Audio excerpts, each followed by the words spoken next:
सर्वेभ्यः। आज मैं आपको यहाँ पर टेस्ट सीरीज लेकर आया हूँ दोस्तों।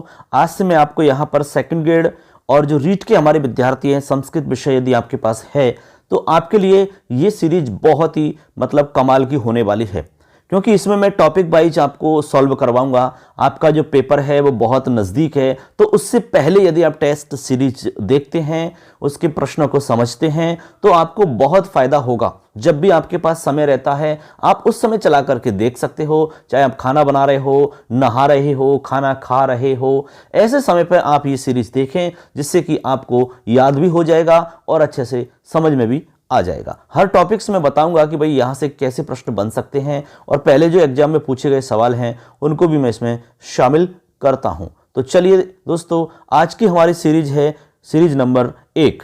तो देखिए, आप स्क्रीन पर देख रहे होंगे, आज का हमारा टॉपिक रहेगा, मैं जो भी सीरीज लेके आऊंगा वो टॉपिक वाइज लेके आऊंगा, बिना टॉपिक की सीरीज नहीं होगी। तो मैं इसमें आज जो टॉपिक बता रहा हूं वो है संस्कृत व्याकरण का परिचय। इस बिंदु को लेकर के हम आज एक सीरीज लेकर आए हैं। तो देखिए दोस्तों, चलिए शुरू कर लेते हैं। तो चैनल को सब्सक्राइब कर लेना और बेल आइकन को प्रेस कर देना, अपने दोस्तों को शेयर कर दो। चलिए शुरू कर रहे हैं। देखिए स्क्रीन पर दिख रहा है, ये हमारी सीरीज है संस्कृत व्याकरण परिचय भाग 1 और टेस्ट सीरीज हमारी नंबर 1। सवाल नंबर 1 पर चलते हैं। आपको मैं एक एक को एक्सप्लेन करके बताऊंगा, बहुत ज़्यादा डिटेल से नहीं बताऊंगा, लेकिन फिर भी मैं जहां आवश्यकता होगी वहां आपको अवश्य बताऊंगा। पहला सवाल है हमारा, देखिए मित्रों, आदि काव्य किस ग्रंथ को स्वीकार किया जाता है।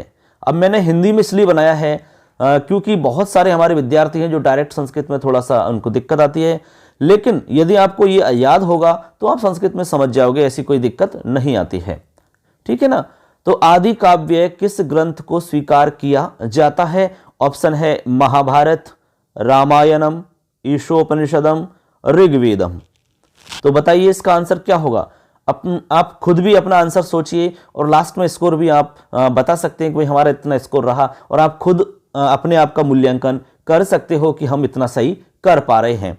तो इसका जो राइट आंसर होगा मित्रों वो होगा रामायणम, क्योंकि आदि काव्य रामायण को माना जाता है। सर्वप्रथम जो रचना हुई है वो रामायण की मानी जाती है, आदि रचना है ये।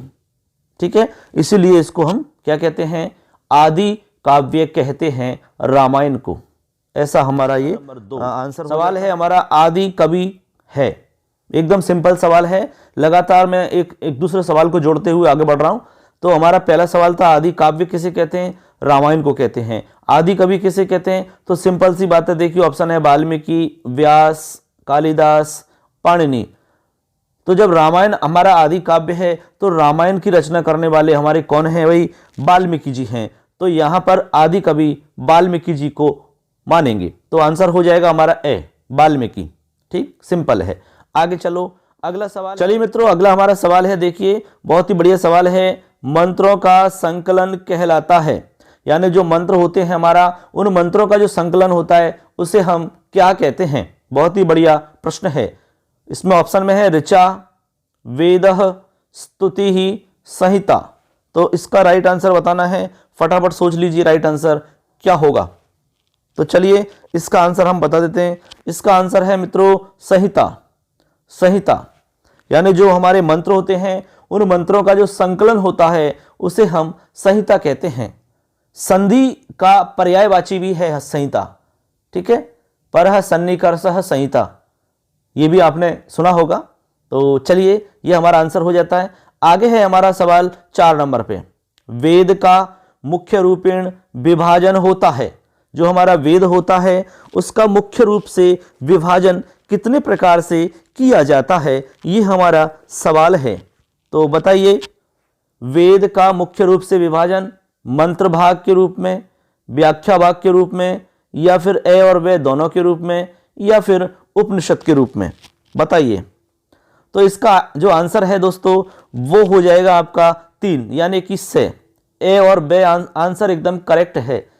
यानी वेद का जो विभाजन होता है वो मंत्र भाग और व्याख्या भाग, ऐसे 2 तरह से होता है। मैं आपको बता देता हूं एक बार थोड़ा सा शॉर्ट में। देखिए 500 ईसा पूर्व से जो पहले का हमारा जो काव्य लिखा गया है या जो साहित्य लिखा गया है उसको हम कहेंगे वैदिक साहित्य। और जो 500 ईसा पूर्व के पश्चात से लेकर के अब तक जो साहित्य आपका लिखा गया है और लिखा जा रहा है उसको हम कहेंगे लौकिक साहित्य। क्या कहेंगे मित्रों? लौकिक साहित्य। ऐसे आपको एक सामान्य सी जानकारी और समझनी है। इसके बाद में जो हमारा वेद है यानी वैदिक साहित्य जो है, इस वैदिक साहित्य के अंदर दो चीजें आती हैं, एक तो वेद और वेदांग। ठीक, इसके बाद में जो हमारा वेद है वो वेद दो भागों में बंट जाता है, एक तो मंत्र भाग के रूप में और एक व्याख्या भाग के रूप में। और हमारा जो वेदांग है वो बंट जाता है 6 हिस्सों में, यानी वेद के 6 अंग होते हैं। इस तरीका से इनका विभाजन हो जाता है। तो एक सामान्य सी जानकारी यहां मैंने आपको बता दी है। चलिए अगले सवाल की तरफ चलते हैं। सवाल नंबर 5, ऋच्यते स्तूयते अनया इति, खाली स्थान। ऐसे सवाल भी आते हैं। तो यहां पे आपको बताना है कि ऋच्यते अथवा स्तूयते अनया इति मतलब इसका क्या हुआ। यहां पर जो खाली स्थान है यहां क्या आएगा? ऋचा, उपनिषद, मंत्र, संहिता। बताओ। तो चलिए हम इसका आंसर बता रहे हैं। इसका आंसर है मित्रों ए, यानी कि ऋचा कहते हैं। ऋच्यते स्तूयते अनया इति ऋचा, यहां पर ऋचा आएगा। कहने का मतलब है कि जो हमारे देवताओं के स्तुति परक जो मंत्र होते हैं, ठीक है, मंत्र जो होते हैं उनसे आपको यहां मतलब समझना है। स्तुयते यानी स्तुति की जाती है, अनया यानी जिनके द्वारा उसे हम क्या कहेंगे? ऋचा कहेंगे। तो देवताओं के स्तुति परक मंत्र होते हैं, उनमें देवता विशेष की स्तुति की जाती है। जैसे मान लो हमारे इंद्र देवता हैं, ठीक है ना, और हमारे और कोई देवता हैं, तो उनकी हम उनके मंत्रों के माध्यम से हम स्तुति करते हैं, उनको हम प्रसन्न करने का प्रयास करते हैं। तो ऐसे याद रखना है, स्तुयते अनया इति ऋचा। चलो अगला सवाल देखते हैं दोस्तों। अगला सवाल है हमारा 6 नंबर, वेदत्रयी के अंतर्गत नहीं है। वेदत्रयी के अंतर्गत कौन शामिल नहीं है? तो देखिए, अथर्ववेद, यजुर्वेद है, ऋग्वेद है, सामवेद है। तो आपको इसका आंसर बताना है कि वेदत्रयी के अंतर्गत कौन नहीं आता है। तो चलिए मैं इसका आंसर आपको बता देता हूं।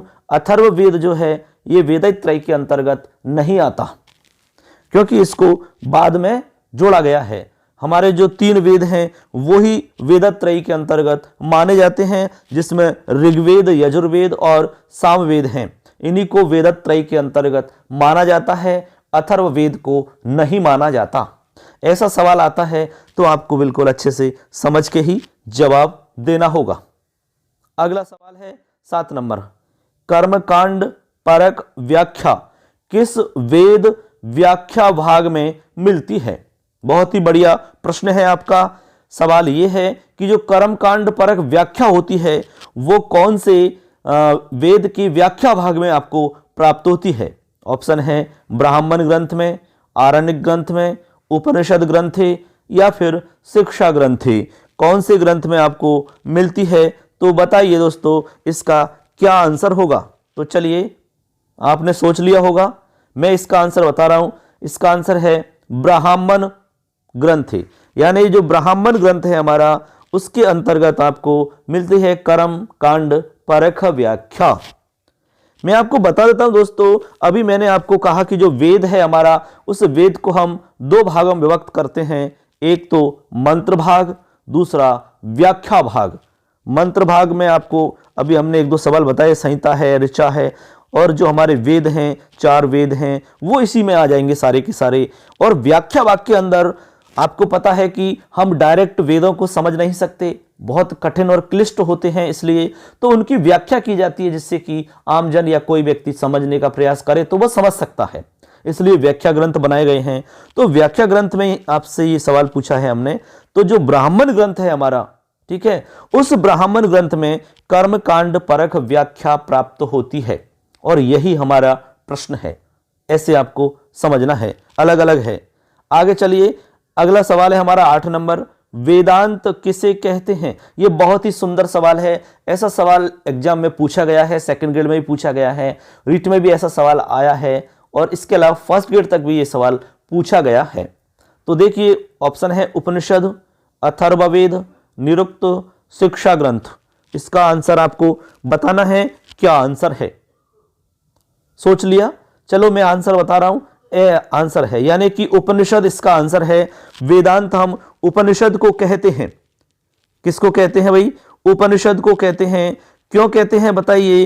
क्योंकि जो उपनिषद है ये वेद का अंतिम भाग है, इसलिए इसका नाम रख दिया वेदांत। अभी हमने कहा कि जो व्याख्या भाग है उसमें हमारा एक तो ब्राह्मण ग्रंथ है, और दूसरा है आपका आरण्यक ग्रंथ, और तीसरा है इसमें उपनिषद ग्रंथ। तो ये लास्ट में आपको मिल रहा है, इसलिए इसका नाम ही रख दिया हमने वेद का अंतिम भाग, तो वेदांत इसको हम कह देते हैं। ठीक है ना? चलिए ये हमारे सवाल हो जाते हैं 8। अब चलते हैं दोस्तों देखिए हम अब अगले सवाल की तरफ चलते हैं। सवाल नंबर 9। सवाल को पढ़ते हैं। उपासना परख व्याख्या का संबंध किस वेद व्याख्या भाग से होता है? बहुत ही बढ़िया प्रश्न है।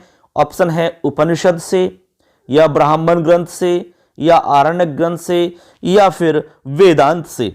उपासना परख व्याख्या का संबंध आपको बताना है कि किस वेद व्याख्या भाग से होता है। तो बताइए। तो इसका आंसर आपने सोच लिया होगा। इसका आंसर है राइट आंसर से, यानी कि आरण्यक ग्रंथ जो हैं इनका संबंध उपासना परक व्याख्या से होता है। किससे होता है? उपासना परक व्याख्या से। यही इसका राइट आंसर है। चलिए अगला सवाल देखते हैं। अगला सवाल बहुत अच्छा है। वेदों का सार किस वेद व्याख्या भाग को माना जाता है? वेदों का सार किसे मानते हैं हम? ऑप्शन है उपनिषद, ब्राह्मण ग्रंथ, संहिता, या फिर आरण्यक ग्रंथ। राइट आंसर क्या होगा इसका? चलिए हम बता देते हैं। इसका राइट आंसर हो जाएगा उपनिषद। क्या हो जाएगा? उपनिषद। ए वाला ऑप्शन एकदम करेक्ट है। उपनिषद को हम वेदों का सार कहते हैं, क्योंकि इसमें ज्ञान परक व्याख्या इसमें हम पढ़ते हैं। ज्ञान परक व्याख्या इसके अंतर्गत हमें मिलती है, तो इसको हम क्या कहेंगे? वेदों का सार। प्रश्न आया, वेदों का सार किसे माना जाता है? उपनिषद को। अगला प्रश्न है प्रश्न नंबर 11। उपनिषद वेद व्याख्या भाग का संबंध किस प्रकार की विषय वस्तु या व्याख्या से होता है? यह हमारा प्रश्न है।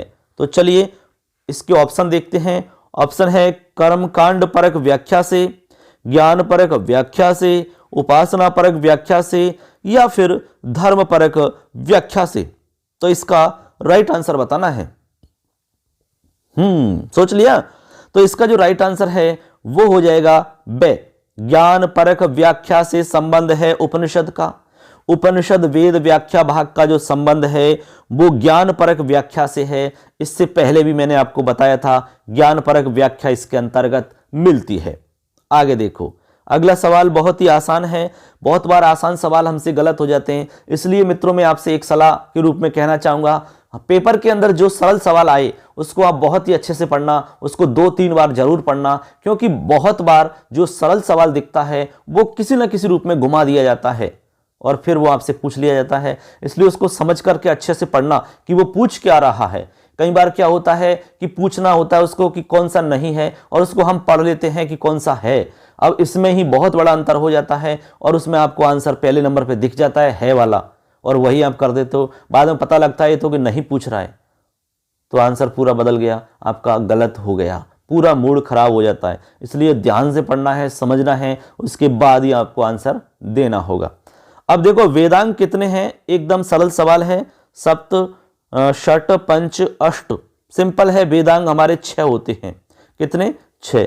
वेदों के 6 अंग हमारे होते हैं। अब मैं 6 के आपको नाम बता देता हूं। पहला है हमारा शिक्षा, कल्प, व्याकरण, निरुक्त, छंद, ज्योतिष। ये हमारे 6 अंग हो जाते हैं। ठीक है ना? चलिए 13 नंबर आगे चलो। प्रमुख या प्रधान वेदांग माना जाता है, यानी कि हमने जो अभी 6 आपको वेदों के अंग बताए थे, इन 6 अंगों में प्रधान अंग किसे माना जाता है, या मुख्य या प्रमुख अंग किसे माना जाता है? ऑप्शन है व्याकरण, निरुक्त, ज्योतिष, छंद। बताओ। तो इसका राइट आंसर है दोस्तों व्याकरण, यानी व्याकरण को क्या मानते हैं? प्रमुख या हम कहें कि भाई प्रधान वेदांग माना जाता है। जिस तरह हमारे पूरे शरीर का जो हमारा एक ढांचा है, इसमें हमारा जो मुख है उसको प्रमुख माना जाता है। आप सब सबसे ज्यादा मुख को ही चमकाने का प्रयास करते हैं, मुख को ही अच्छा दिखाने का प्रयास करते हैं, चाहे अंदर कुछ भी है, लेकिन आप यही चाहते हैं कि हमारा जो चेहरा है वो बहुत अच्छा दिखे, एकदम सुंदर दिखे, क्योंकि यही हमारा मुख्य अंग है। ठीक है ना, समझ गए।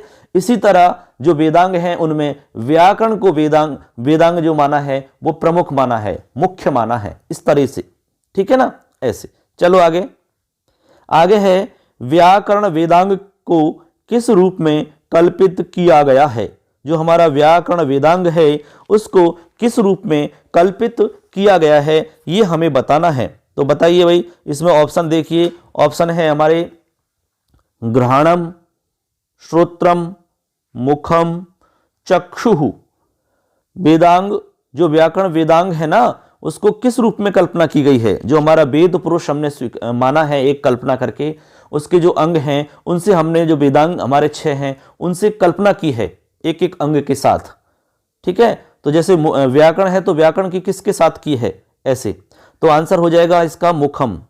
मुख क्या हो जाएगा, मुखम।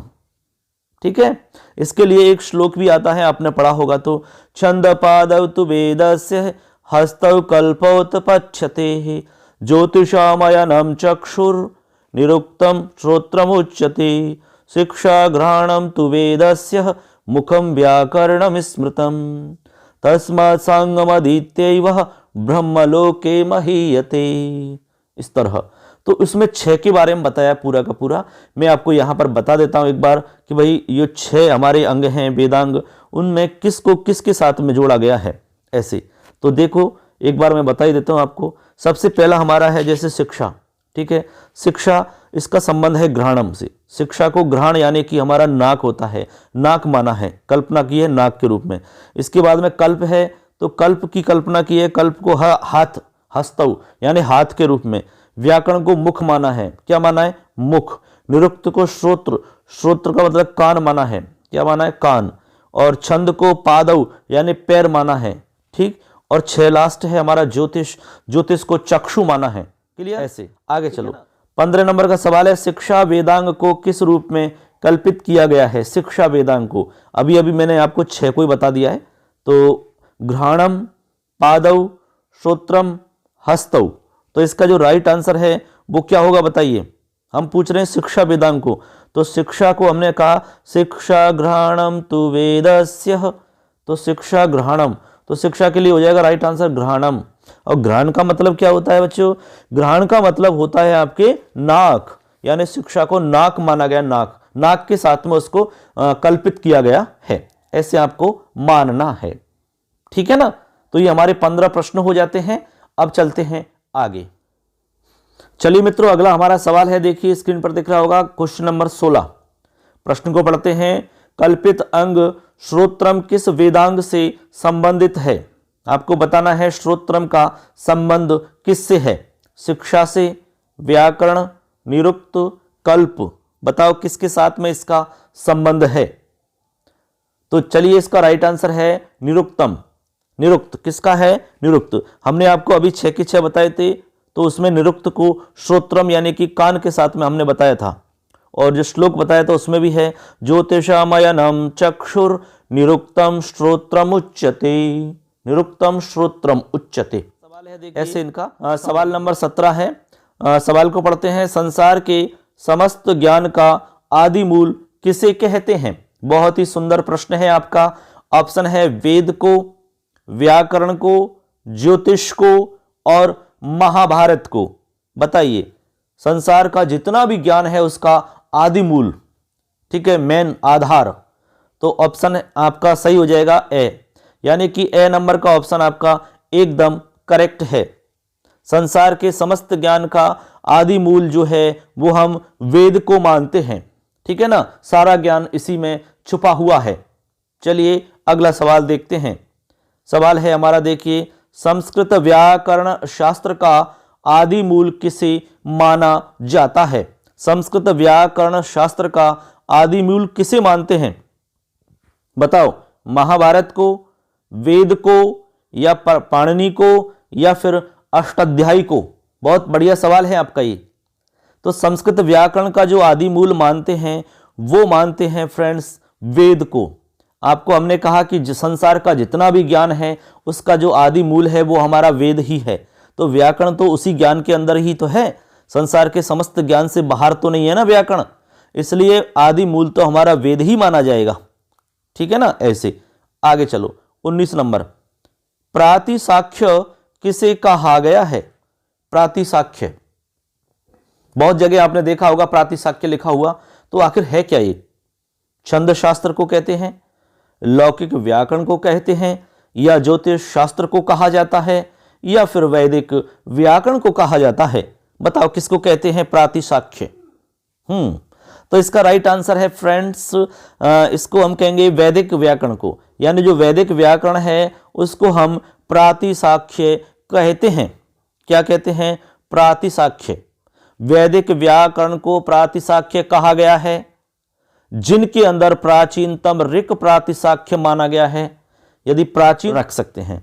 अगला सवाल 20 नंबर, संस्कृत व्याकरण की द्विमुखी प्रक्रिया में सम्मिलित है। संस्कृत व्याकरण की दो मुख वाली प्रक्रिया मानी जाती है, द्विमुखी प्रक्रिया मानी जाती है। अब उस द्विमुखी प्रक्रिया में किसको हम मानते हैं? ऑप्शन है वार्ष्पति परंपरा, माहेश्वरी परंपरा, या ए और वे दोनों, या दार्शनिक परंपरा।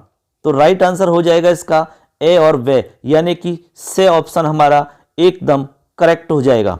संस्कृत व्याकरण की जो द्विमुखी प्रक्रिया है उसमें एक तो वार्ष्पत्य परंपरा होती है और दूसरी माहेश्वरी परंपरा होती है। ये दो तरह की परंपरा हमारी संस्कृत व्याकरण के अंतर्गत चलती है। ठीक है, दोनों के बारे में हम आगे लगातार प्रश्नों के माध्यम से समझेंगे। तो चलिए अगला सवाल देखते हैं। 21 नंबर, वार्ष्पति परंपरा का अन्य नाम है। जो वार्ष्पति परंपरा है उसका अन्य नाम हमें बताना है। तो ऑप्शन है प्रतिपद पाठ परंपरा, लक्ष्य परंपरा, कातंत्र परंपरा, या फिर सभी। बताओ इसका राइट आंसर क्या होगा?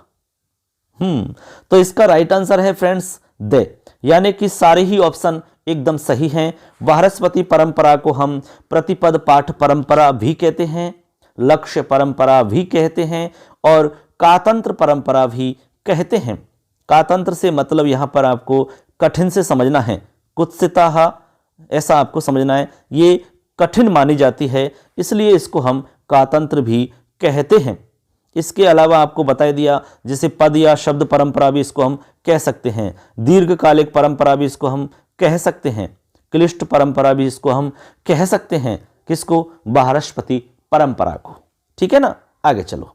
अगला हमारा प्रश्न है, वार्ष्पति परंपरा का उपनाम नहीं है। अब आपको उपनाम जो नहीं है वो आपको बताना है छांट करके।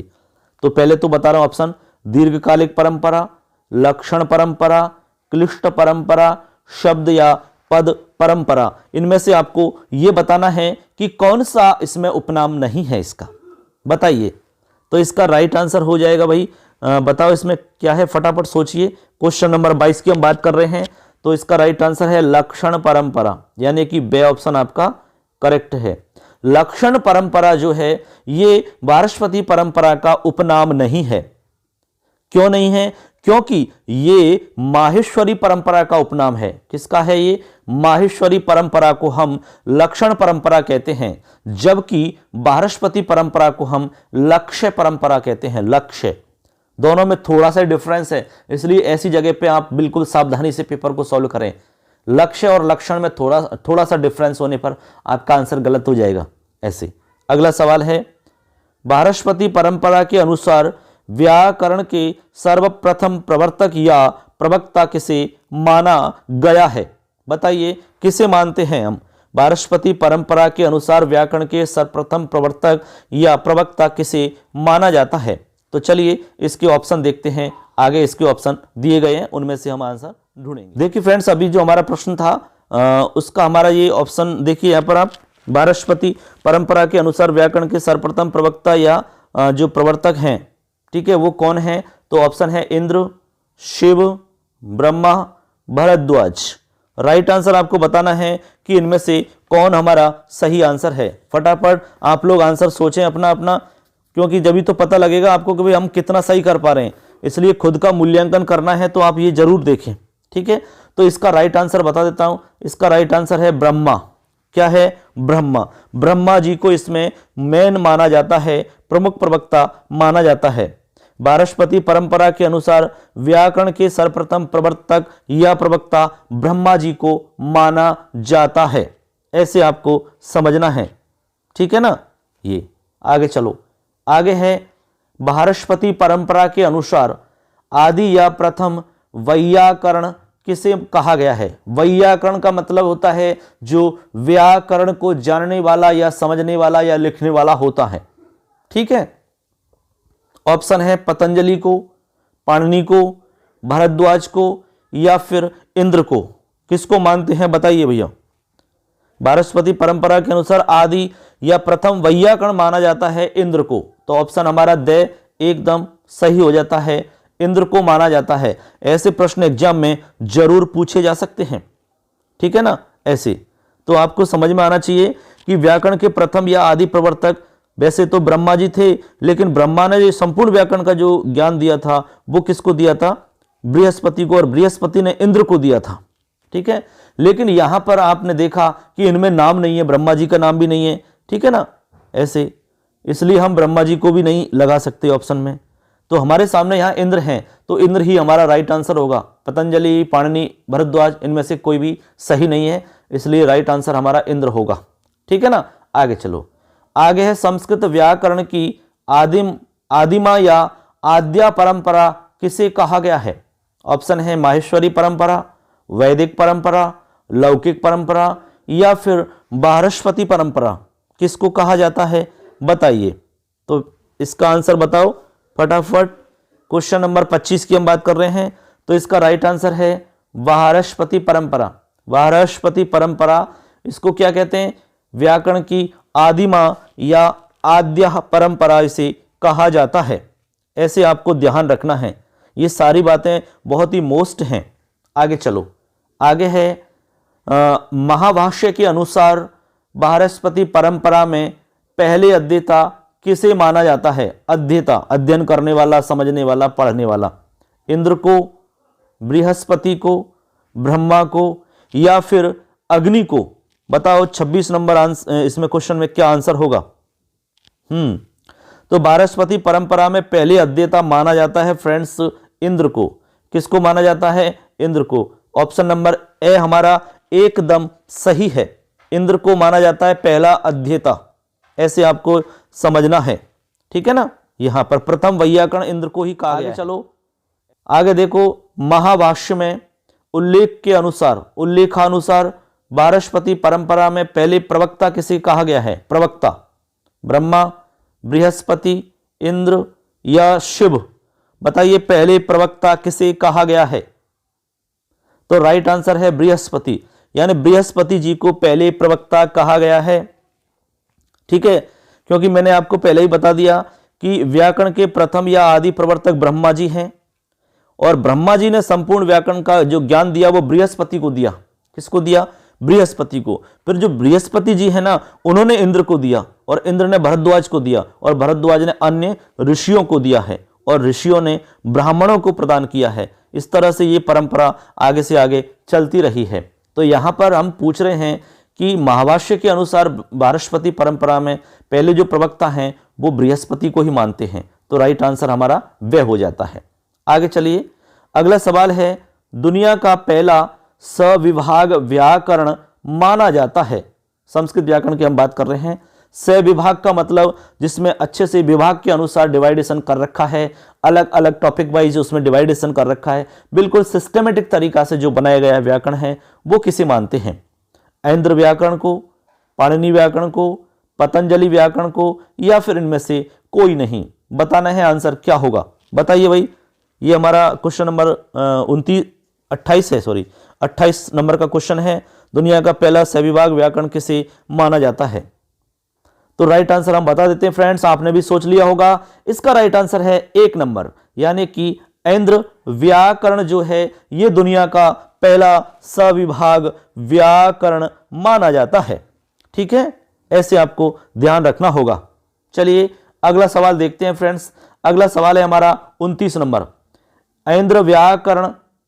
ठीक है, ऐन्द्र व्याकरण जो है वो किस श्रेणी में रखा जाता है, किस तरह का व्याकरण माना जाता है, किस श्रेणी के अंतर्गत उसे हम रखेंगे। ठीक है ना, इसके ऑप्शन अगले पेज पर हैं, तो चलिए ऑप्शन देखते हैं। और तो देखिए ऑप्शन है इसमें दोस्तों, उदीच्य व्याकरण श्रेणी में रखा जाएगा, या फिर प्राच्य व्याकरण श्रेणी में रखा जाएगा, या फिर ए और बे दोनों में रखा जाएगा, या फिर दाक्षिणात्य श्रेणी में रखा जाएगा। बताइए किस श्रेणी में रखेंगे हम ऐन्द्र व्याकरण को। किसको हम बात कर रहे हैं, ऐन्द्र, जो ऐन्द्र व्याकरण है उसको किस श्रेणी के अंतर्गत रखा जाएगा। तो इसका राइट आंसर हो जाएगा प्राच्य व्याकरण श्रेणी। इसमें प्राच्य व्याकरण श्रेणी के अंतर्गत इसे रखा जाता है। ठीक है ना, ऐसे हमारा आज इस टेस्ट सीरीज का लास्ट सवाल है। ठीक है, आज मैं इसमें केवल आपको 30 प्रश्न बता रहा हूं, अगली सीरीज में फिर मैं लेके आऊंगा 30 या 35 प्रश्न। ऐसे लगातार आपको हम बताते रहेंगे। अब ज्यादा प्रश्नों में क्या टाइम ज्यादा लगता है, तो 30, 35, 40 के आसपास ही मैं प्रश्न बताऊंगा, लेकिन सारे टॉपिक वाइज बताऊंगा। ऐसे लगातार आप टॉपिक वाइज पढ़ते रहोगे तो आपका कोर्स अच्छे से रिवीजन में आ जाएगा। लास्ट सवाल है हमारा, ऐन्द्र व्याकरण का प्रारंभ किस वाक्य से होता है। जो ऐन्द्र व्याकरण है हमारा, उसका प्रारंभ किस हमारे वाक्य से किया जाता है। तो ऑप्शन है अथ वर्ण समामनायः, अथ शब्दानुशासनम, अथ मंत्र समामनायः, फिर इनमें से कोई नहीं। बताना है राइट आंसर क्या होगा। बिल्कुल सोच लिया दोस्तों, तो चलिए इसका राइट आंसर है फ्रेंड्स ए, यानी कि अथ वर्ण समामनायः, इस तरह से प्रारंभ होता है ऐन्द्र व्याकरण। ठीक है, समझ गए। तो इस तरीका से दोस्तों हमने आज इस टेस्ट सीरीज में आपको 30 प्रश्न बताए और अच्छे से समझा करके बताने का प्रयास किया है। बहुत ही मोस्ट सारे ही प्रश्न हैं हमारे, क्योंकि मैंने जो आपका सिलेबस है उसके अकॉर्डिंग ही ये प्रश्न तैयार किए हैं और बहुत ही मतलब मेहनत करके तैयार किए हैं। तो आपसे हम यही कहना चाहेंगे कि यदि आप इनको देखोगे तो आपको निश्चित लाभ मिलेगा दोस्तों। तो चैनल को सब्सक्राइब कर लेना, अपने दोस्तों को शेयर कर देना, जिससे कि सबको लाभ मिले। आपको जब भी समय मिलता है खाना बनाते समय आप इसको चला के रख दीजिए, सुन सकते हो, क्योंकि सुनने से और देखने से चीजें बहुत जल्दी से याद होती हैं फ्रेंड्स। इस बात को आप समझ लेना, ये साइकोलॉजिकल फैक्ट है हमारा। आप नहा रहे हैं तब भी आप मोबाइल चला के रख दीजिए, सुनते रहिए। खाना बना रहे हैं तब भी आप सुन सकते हैं, खाना खा रहे हैं तब भी आप सुन सकते हैं, थोड़ा बहुत आप बैठे हैं घूम रहे हैं तो उस समय भी आप कान में लीड लगा के सुन सकते हैं। तो जरूर आपको याद हो जाएगा। समय को बिल्कुल उपयोग करना है, सदुपयोग आप समय को करना है, खराब नहीं करना है समय को, क्योंकि एक एक मिनट आपके लिए बहुत ही कीमती है। इसलिए सबके लिए शुभकामनाएं। लगातार सीरीज आपको मिलती रहेगी दोस्तों। हम पूरा प्रयास करेंगे, आपके जो टॉपिक हैं उन टॉपिक वाइज आपको हम बताने का प्रयास करेंगे। तो अगली सीरीज में फिर आपसे मुलाकात करेंगे। तब तक के लिए अच्छे से तैयारी करें अपनी, और अच्छी तैयारी लगातार अपनी बनाए रखें। धन्यवाद सबके लिए। जय हिंद, जय तु भारतम, जय तु संस्कृतम।